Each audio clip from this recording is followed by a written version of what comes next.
Bonjour à tous. Aujourd'hui, nous allons voir une Mishnah assez intéressante de la Masechet Yoma, la Aleph Amud Bet. La Mishnah nous dit que le Kohen Gadol, lors de Yom Kippour, devait se tremper 5 fois. Et la Mishnah nous dit, en parenthèse, si le Kohen Gadol était une personne âgée ou une personne assez fragile et qu'il craignait de se tremper dans un mikvé froid, alors on le réchauffait d'une manière permise pendant Yom Kippour.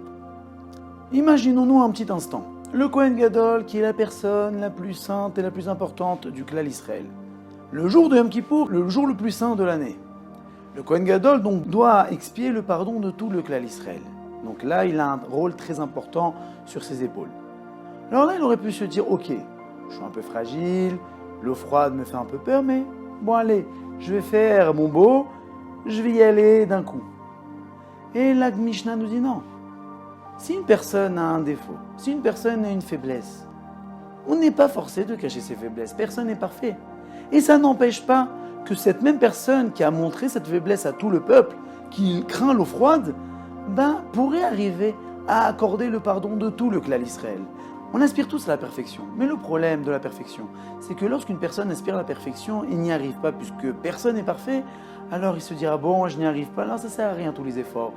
Puisque je n'arrive pas dans ce point-là, alors ça sert à rien que j'essaie dans d'autres points. Mais non, c'est faux. On voit bien que le Kohen Gadol, qui allait faire l'avoda la plus sainte au Beth Amikdash, la plus puissante de l'année, pouvait avoir cette faiblesse de ne pas pouvoir se baigner dans un bain froid.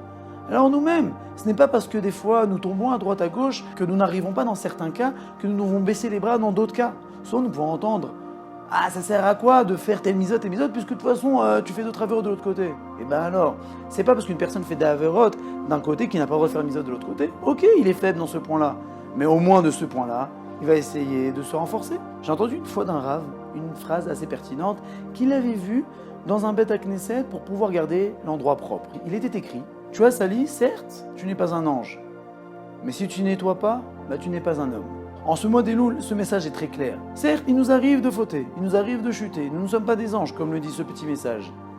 Mais ce n'est pas pour autant que nous ne devons pas être des hommes et essayer de s'améliorer et surtout de réparer nos erreurs.